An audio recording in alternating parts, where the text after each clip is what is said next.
하나님의 축복 여러분과 함께 하실 줄로 믿습니다. 양옆 앞뒤로 교제 인사할까요? 사랑합니다. 축복합니다. 예.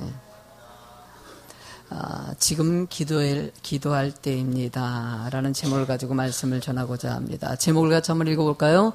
지금 기도할 때입니다. 여러분, 기도할 때입니다. 기도할 때입니다. 지금이 기도할 때입니다. 요즘 다니엘 기도회랑 또 새벽 기도의 말씀을 통해서 지금 참 하나님의 큰 은혜를 경험하고 또 너무나도 큰 감사하는 시간을 가지고 있어요. 최근 누가복음 강의를 지금 사복음서 강의를 쭉 하고 있지 않습니까? 새벽 시간에, 요즘에 새벽 시간에 누가복음 강의를 하는데 여러분들 일단 사도행전은 누가 썼을까요? 사도행전은 누가 썼을까요? 사도행전은 누가 썼습니다. 그리고 누가복음은 누가 썼을까요? 누가 썼어요. 누가가 사도행전하고 누가복음을 썼어요. 근데 누가는요, 예수님의 제자가 아니었어요. 그런 누가는 예수님을 만난 적이 없었다는 거예요. 누구를 통해서 예수님을 만나냐? 바울 사도를 통해서 예수님을 만난 사람이에요. 누가는 바울 사도를 따라다니면서 초대교회에 놀라운 부흥의 영상을 본 것이에요. 하나님께서 사용하시는 놀라운 역사들을 보면서 하나님을 의지하고 예수 믿고 구원받고 기도했더니 이렇게 기적 같은 역사들이 이렇게 일어나는구나. 이런 것들을 보면서 그는 누가복음과 사도행전을 쓰면서 하나님의 놀라운 역사들이 많은 사람들에게 알려지길 간절한 마음이 거기에 담겨져 있는 것을 봅니다. 근데 누가복음하고 사도행전에 저도 이제 사복음서를 마태, 마가, 누가 이렇게 조금 계속적으로 새벽에 묵상하고 기도하고 있지 않습니까? 근데 너무 좋더라고요. 전에 이 복음서를 놓고 집중적으로 이렇게 이렇게 기도한 적이 없었는데 새벽 시간에 계속 하다 보니까 전과 다르게 예수님이 우리를 향한 모든 계획들을 차분하게 세세하게 이렇게 좀 느끼고 경험하게 하시더라고요. 근데 누가복음은요 좀 특징이 있어요. 복음서마다 특징이 있다는 얘기를 제가 좀 했는데 그걸 다 설명드릴 수 없지만 일단 누가복음의 특징을 보면요, 기도에 대한 요청이 상당히 많이 들어가 있어요. 기도에 대한 얘기가 너무 많이 들어가 있어요. 그리고 또 사도행전도 마찬가지로 기도의 이야기가 참 많이 들어가 있어요. 그러니까 사도행전 같은 경우도요, 성령 행전이라고 표현합니다. 성령의 역사를 기록하지만 또 기도의 행전이라고 표현도 합니다. 기도의 역사가 거기 동일하게 있기 때문이에요. 왜 그렇게 누가복음하고 사도행전 같은 경우는 기도를 그렇게 많이 언급했을까? 저자의 의도가 있습니다. 누가가 초대교회의 놀라운 역사 현장을 직접 목도하다 보니까 가장 중요한 것이 기도였다는 것이에요. 기도하는데 역사가 일어나고 힘들고 어려운 사람이 기도를 통해서 회복되고 모든 문제들이 기도를 통해서 풀어지는 것을 실제로 목도하면서 예수님은 기도에 대해서 어떻게 얘기했을까? 초대교회 모든 성도들의 기도의 삶은 어땠을까? 어쩌면 그 중심 틀에서 쓰여진 것이 사도행전하고 누가복음이라고 볼 수 있어요. 이 관점에서 책을 읽다 보면서 성경을 읽으면서 하나님이 나를 향한 기도의 은혜가 이렇게 크구나. 너무나도 감사하고 또 더 기도에 깊이 들어갈 수 있는 은혜를 주신 것을 또 감사하면서 기도하고 있어요. 아마 여러분들도 동일한 그 은혜 가운데 사시는 줄로 믿습니다. 하나님께서 우리가 기도하기를 원하십니다. 기도는요, 하나님과 소통, 교제, 친교라고 얘기합니다. 이야기를 나누는 거라는 것이에요. 하나님은 끊임없이 하나님은 내가 너희 안에 함께 한다는 것을 인식하고 그 하나님과 대화 나누고 교제하기를 원하신다는 거예요. 하나님은 어떤 기도를 원하시고 어떤 기도의 삶을 원하실까? 오늘 본문의 이야기를 통해서 기도의 관점들을 좀 더 깊이 있게 살펴보는 귀한 시간이 됐으면 좋겠어요. 첫 번째로 여러분 알아볼 것은요, 하나님의 계획을 알기 위해서 기도해야 한다는 것이에요. 본문의 4절 말씀을 같이 읽어보겠습니다. 사도와 함께 모이사 그들에게 분부하여 이르시되 예루살렘을 떠나지 말고 내게서 들은 바 아버지께서 약속하신 것을 기다리라. 예수님께서 부활 승천하시기 전에 본문의 마지막 사도행전 1장의 내용은요, 유언 같은 말이에요. 마지막으로 얘기하고 싶은 것이 있는데 일단 첫 번째로 너희들이 예루살렘에 모여가지고 하나님의 약속을 어떻게 하라고요? 그러면 약속이 있다는 것이에요. 그 약속이 있고 그 약속을 기다리는 마음을 가지고 있으라는 거예요. 하나님은 여러분들을 향해서 다양한 약속을 하십니다. 이것을 다른 표현으로 계획을 한다고 표현할 수 있겠죠. 하나님은 여러분들을 부르셨어요. 부르셨으면 부르심에 따른 합당한 계획과 하나님의 약속들이 있다는 것이에요. 그래서 언약이라고 표현합니다. 말씀을 통해서 약속하셨다는 것이에요. 그래서 여러분들은 언약의 백성이기 때문에 늘 하나님의 약속을 사모하고 그 약속 가운데서 그것을 이루면서 살아가는 것이 여러분들의 모습이라는 것이에요. 그러니까 여러분들은요, 하나님 나를 향한 계획을 늘 기도해야 되는 것이고, 나를 위해서 하나님 무엇을 하기를 원하십니까? 하나님 난 그것을 보기를 원합니다. 끊임없이 기도하고 기도할 때 하나님께서 길을 열어주시고요, 여러분들이 가는 길이 길이 되게 하신다는 것이에요. 예레미야서 33장 3절 말씀, 여러분들은 너무나 잘 아는 말씀이죠. 너는 내게 부르짖으라. 내가 내게 응답하겠고 내가 알지 못하는 크고 은밀한 일을 내게 보일 것이다. 여러분, 예레미야가 사역했던 시대가 어떤 시대입니까? 이스라엘 백성들이 우상 숭배하고 타락해버렸어요. 온전한 예배를 드리지 않다고 성전에서까지도 우상 숭배하는 기가 막힌 일이 벌어지는 이 사건 가운데 왕까지도 타락하고 많은 사람들이 하나님 앞에 멀어질 때 그래도 하나님을 향한 신실한 백성들이 그 안에 있었다는 것이에요. 그 신실하게 주님 바라보는 그 성도를 향해서 예레미야 이렇게 선언하는 것입니다. 너희들이 환경을 봤을 땐 아무것도 없다고 느끼지만 하나님께서 분명히 너희들의 기도에 응답하신다는 거예요.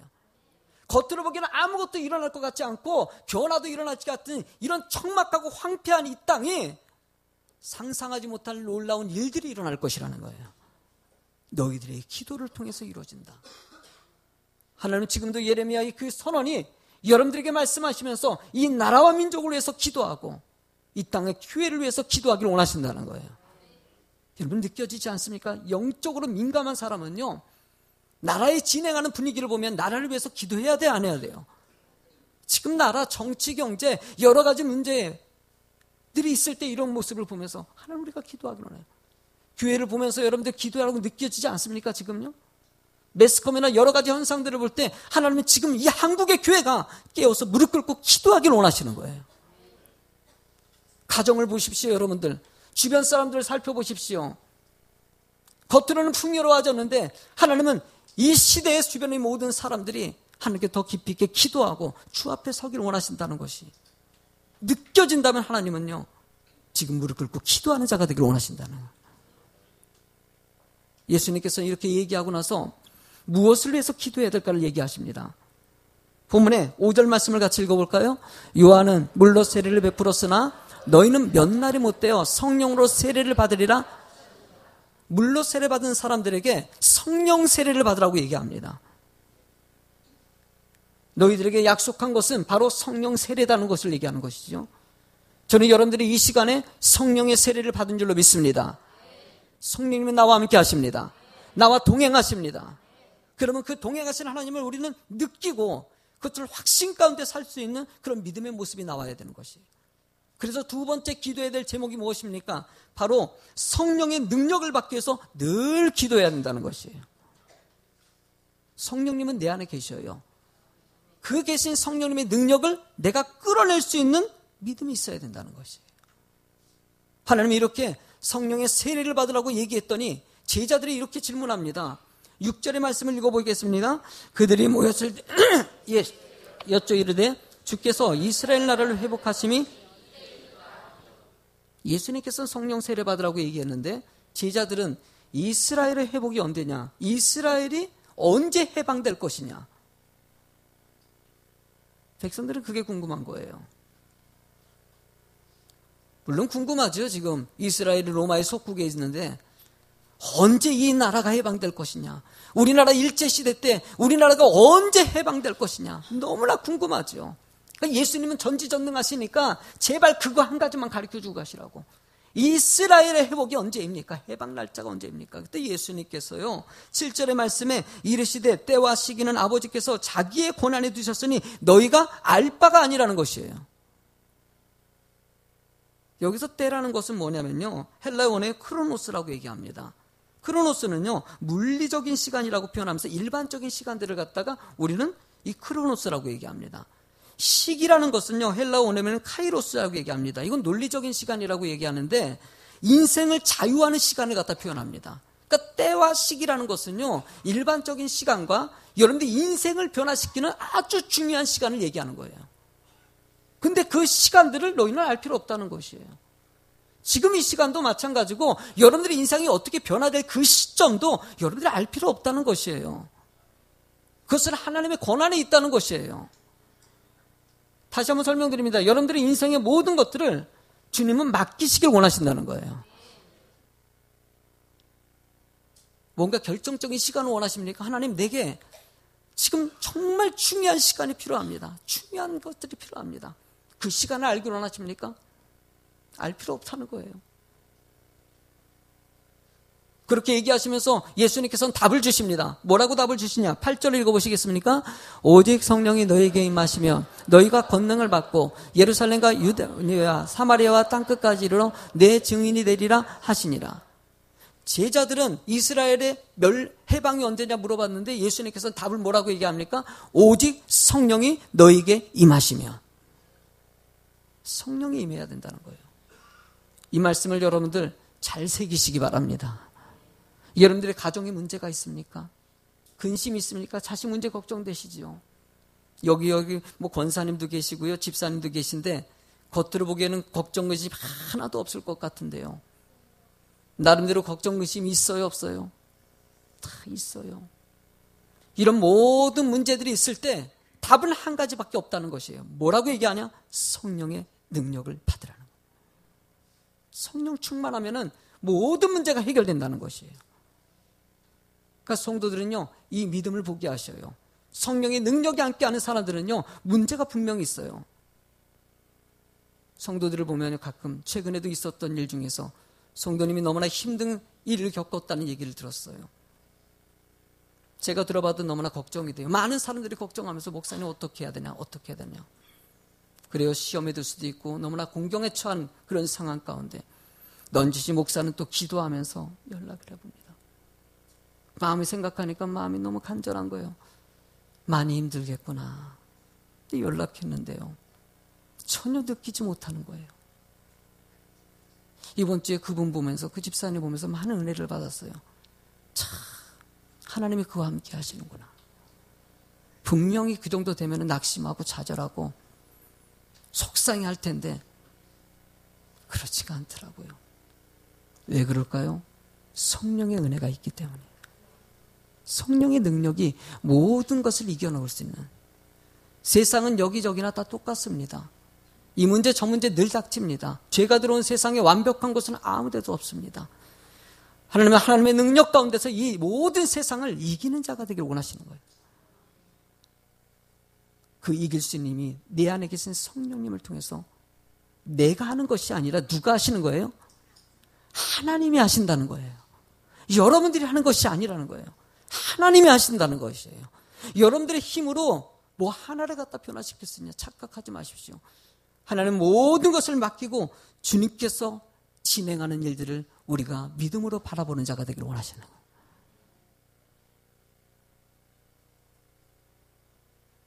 예수님께서 제자를 향해서 바라고 원하는 것은 주님을 절대적으로 의지하는 거였어요.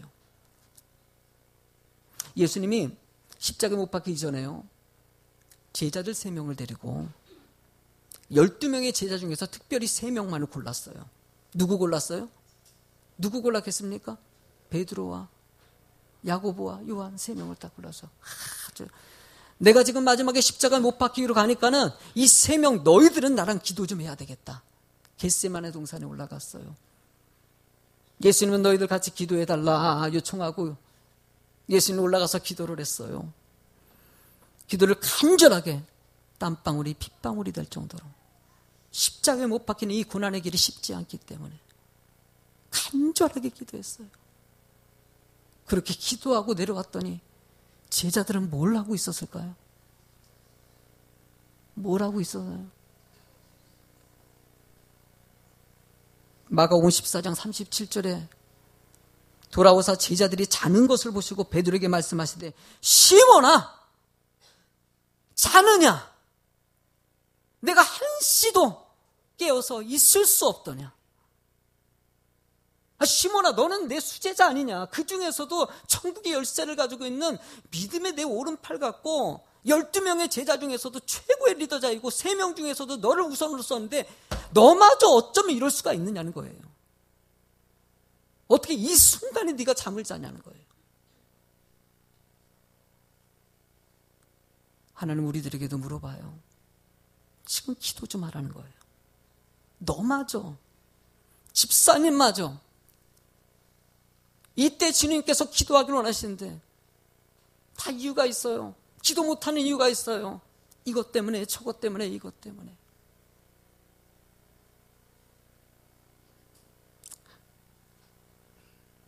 부활의 체험을 하는 예수님의 제자들은요, 예수 그리스도의 부활을 경험합니다.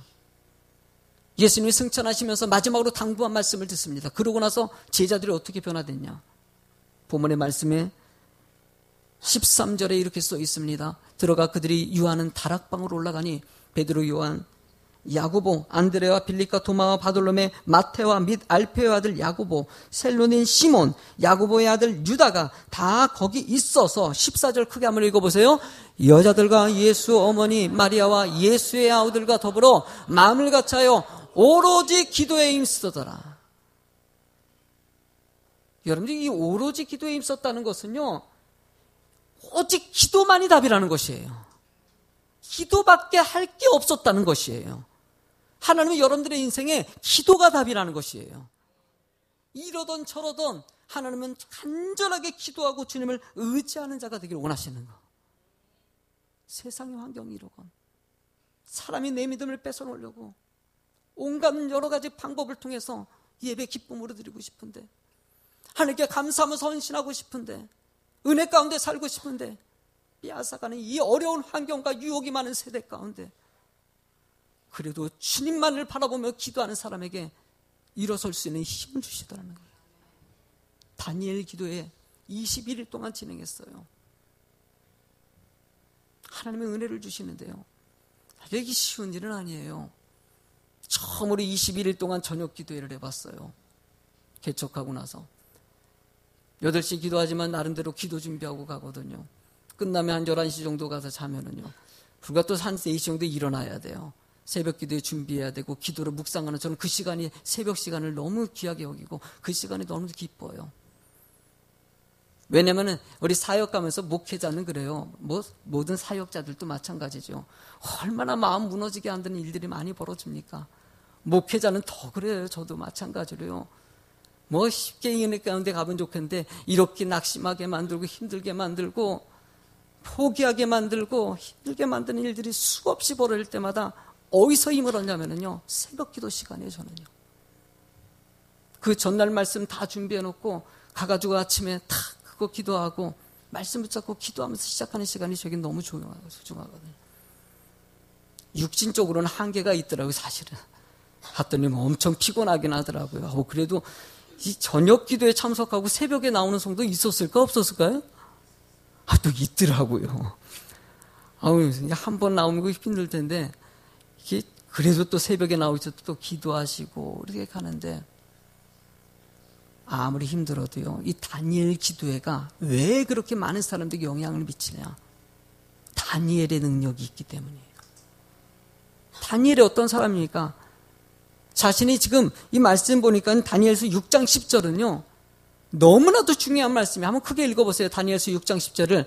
다니엘이 조서에 왕의 도장이 찍힌 것을 알고도 자기 집에 들어가서는 윗방에 올라가 예루살렘으로 향한 창문을 열고 전에 하던 대로 하루에 3번씩 무릎을 꿇고 기도하며 그의 하나님께 감사하였더라.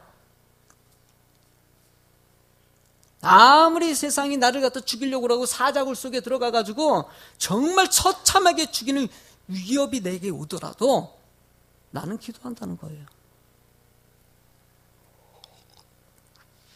왜 다니엘 속에는요, 기도가 답이라는 것을 알았기 때문이에요. 기도하는 데에게 하나님의 능력이 임한다는 것을 알았기 때문이에요. 하나님 지금도 여러분들의 삶에 기도로 이겨내고요, 기도의 힘의 능력들을 경험하는 자가 되기를 원하셔요.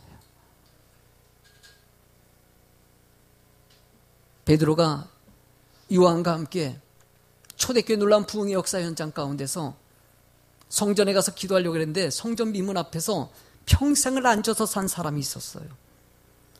그 사람이 너무나 불쌍해서 베드로와 요한이 그들에게 얘기합니다. 예수 그리스도의 이름으로 일어나 걸으라.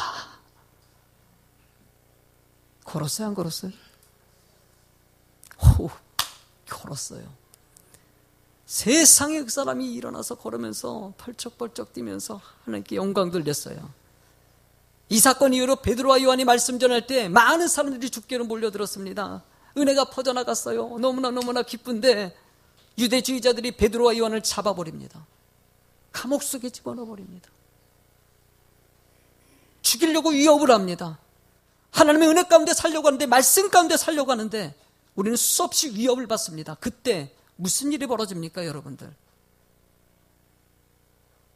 사도행전 4장 24절에 읽어보면은요, 그들이 듣고 한 마음으로 하나님께 소리를 높여 이르되 대주제여 천지와 바다와 그 가운데 만물을 지으시니요. 그 어려운 위협 가운데서도 그들에게 하나님의 은혜를 주신 것은 기도하는 거였다는 것이에요. 한 마음으로 하나님께 소리 높여 기도하면서 하나님이 이 어려운 위기 가운데서도 하나님은 주의 복음을 증가하게 하시고요. 여러분들 베드로와 요한을 갖다가 협박했습니다. 풀어주면서까지도 협박했습니다. 그런데도 복음의 그 은혜가 계속 전도하는 것이 여러분들 사그러지고 잠자서 약해졌을까요? 아니에요, 여러분들.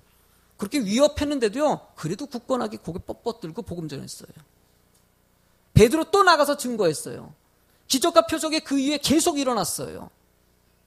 하나님의 사람은요, 어떤 위협이 하더라도 기도의 힘이 있고요. 그래도 주님 바라보면서 영적인 사명을 감당하면서 살아가요. 그게 믿음 있는 사람, 하나님의 사람들에게 나타나는 특징입니다. 쓰러지고 낙심하고 좌절하는 것이 아니라 그래도 나는 주님 바라본다. 그래도 주님 사명 감당한다. 주님은 나와 함께 하신다. 오늘 시선이라는 찬양을 아까 불렀죠. 김명성 간사님이라고 다니엘 기도회 때 이분이 간증을 하는 것을 하셨는데, 모든 시선을 주님께 드리고 전능하신 하나님을 느낄 때 내 삶은 주의 역사가 되고 하나님이 일하기 시작하네. 할렐루야. 오직 하나님만 바라보면은 내 삶의 모든 것을 이끌어 주신다는 거예요. 그리고 이기게 하신다는 거예요. 이분이요, 어렸을 때 부모님이 그렇게 핍박이 있는데도 그래도 주님 바라보고 신앙생활했어요. 청년 시절에 너무나 어려운 환경인데도 주님 은혜 가운데 하나님의 도우심으로 대학을 졸업하고요.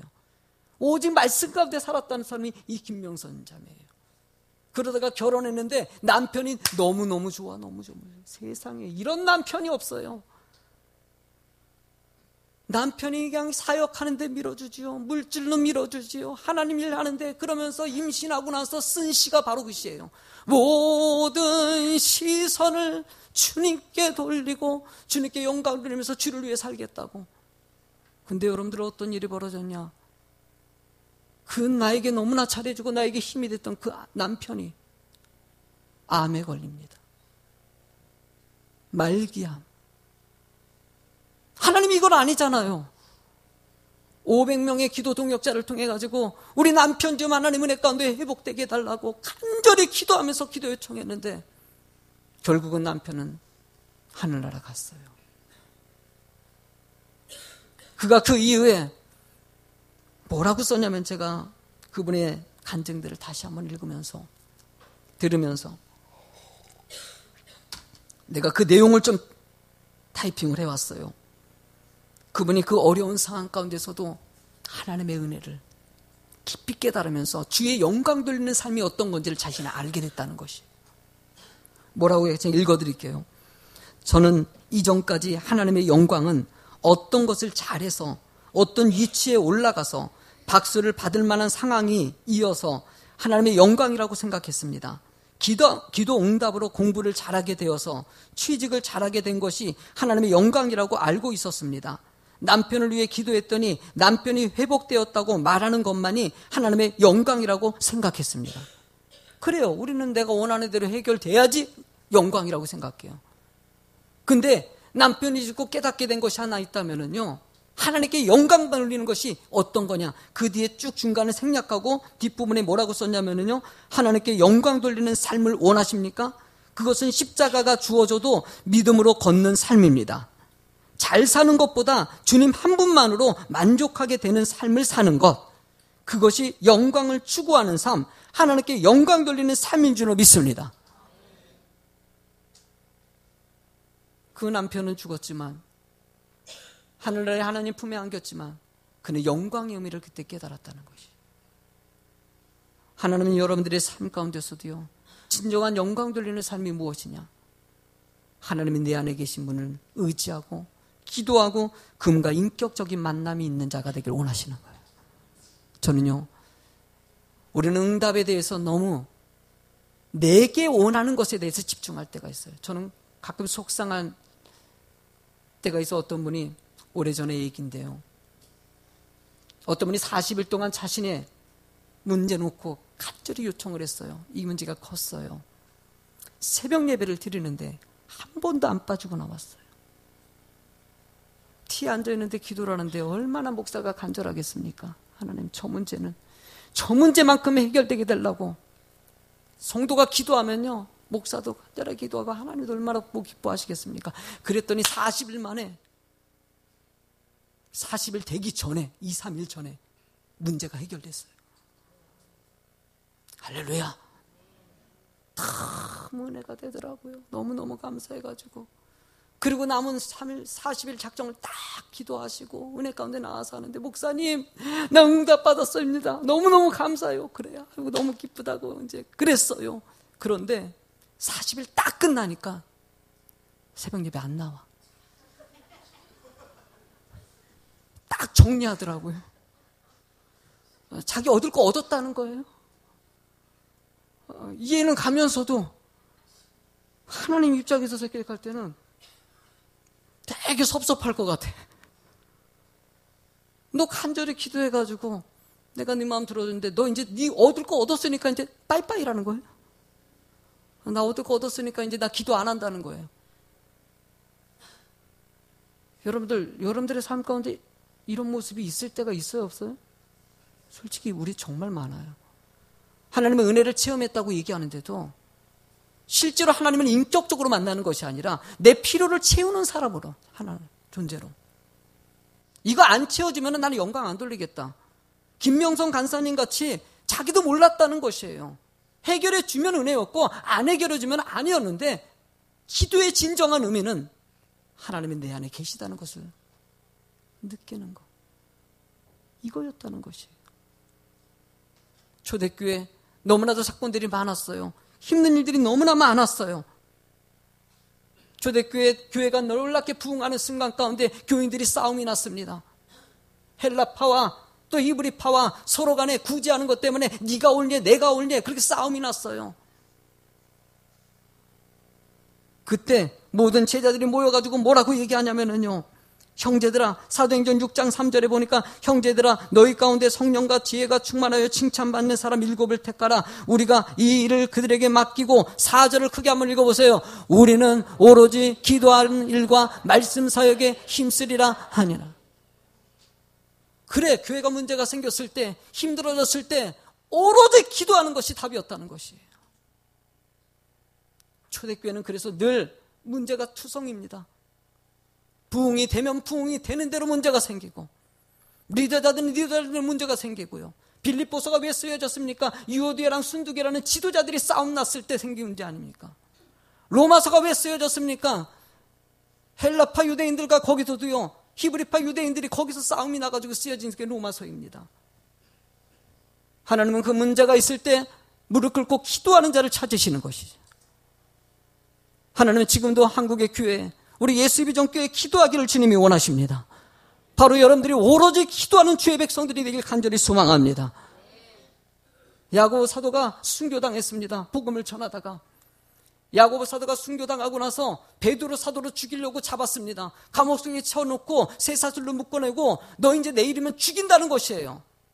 그런데 베드로 사도가 천사가 왔는지 누가 쇠사슬이 풀어지고요. 어느 순간에 이끌림 당해가지고 풀어놨어요. 정신을 차리고 나니까는 자신이 감옥 속에서 나와 있던 거예요. 아니 어떻게 이런 일이 벌어졌을까? 그러고 나서 마리아 집에 갔어요. 마리아 집에 갔더니 여러분들 사도행전 12장 12절을 크게 읽어보세요. 게닫고 마가라는 요한의 어머니 마리아의 집에 가니 여러 사람이 거기에 모여 베드로가 풀려진 놀라운 역사가 어디서 났습니까? 기도하는 사람들이 있었다는 것이에요. 하나님은 지금도 기도하는 사람을 찾으십니다. 하나님 우리 교회가 기도하는 교회 되길 간절히 소망합니다. 직분자들이 직분 받는 게 중요하겠습니까? 목사 되는 게 중요합니까? 아니에요. 목사 기도해야 돼요. 저 이거 하면서 더 기도해야 되겠다. 임직 받는 게 중요할 거예요? 아닌 거 아시죠? 하나님은 기도하길 원하세요. 직분을 떠나서 내가 이 일을 맡았건 안 맡았건 이 일이 터지건 안 터지건 내 마음에 들건 안 들건 지금 이 순간에 기도하는 직분자의 모습이 나오길 원하신다는 거예요. 새벽 이슬 같은 주의 청년들이 주님 앞에 나온다고 얘기합니다. 모든 사람들이 주님 앞에 나와 주님을 의지하는 자가 되길 원하신다는 거예요. 필립 얀 씨는요 이렇게 얘기합니다. 신앙은 기도하는 만큼 자라고 인격도 기도하는 만큼 변한다. 저는 여러분들 기도로 승리하시기 바랍니다. 왜 믿음이 이렇게 자라지 않고 날마다 시험 들고 힘들고 어렵고 낙심되고 기도하세요. 여러분들이 왜 이 인격이 이렇게 변하지 않을까? 왜 이렇게 말투가 안 변하고 왜 이렇게 거칠고 왜 이렇게 많은 사람들의 상처를 줄까? 진실하게 주님을 놓고 다른 사람을 위해서 환경을 위해서 기도하는 것이 아니라 자기 자신을 위해서 기도하세요. 내가 무릎 꿇고 회개하는 그 모습이 되길 원하신다는 거예요. 기도는요 자꾸 상대적으로 바라볼 때가 있어요. 저 사람이 변화되길 원하고 이 나라와 민족이 변화되길 원하고 우리 자식이 변화되길 원하고 착각하지 마십시오. 대부분의 기도는요 나를 변화시키는 거예요. 자식들 그렇고요. 교회들 그렇고요. 나라와 민족고 내 친한 친구들도 늘 그렇고 그래요. 믿음 좋은 권사님도 그럴 수 있고 저럴 수 있어요. 세상의 환경에서 저 사람 변화되고 이 환경 내 입맛에 맞는 것을 하는 것이 아니라 하나님은 이 순간에 내가 무릎 꿇고 내 자신이 회개하고 돌아오는 자가 되기를 원하시는 거예요. 기도의 능력을 체험하는 사람들이 나타나는 특징은요 분명히 문제는 똑같습니다. 하나도 변한 것이 없는데 어떤 사람은 이렇게 왜 이렇게 내 마음에 안 드는지 하나도 마음에 드는 게 없다고 생각했는데 기도하고 하나님을 의지했더니 어느 순간에 너무나 마음에 드는 것이에요. 이분도 마음에 들고 이분도 사랑스럽고 이분도 이해가 가고 알고 봤더니 변한 거 하나도 없어요. 상대방은 여전히 말 함부로 하고 있고요. 여전히 진실하지도 못하고요. 어연을 못해 처먹고요. 아니 죄송합니다. 너무 죄송하네. 죄송합니다. 아무튼요 여러분 그래요. 그런데도요 하나님은요 내 마음이 변화되니까 다 사랑스러워요. 하나님 기도합시다. 하나님 여러분들 사랑하시고 은혜의 자리에 이 말씀 듣고 기도하는 자가 되기를 원하십니다. 찬양하게 드리겠습니다. 우리 함께 기도에 찬양 드립니다.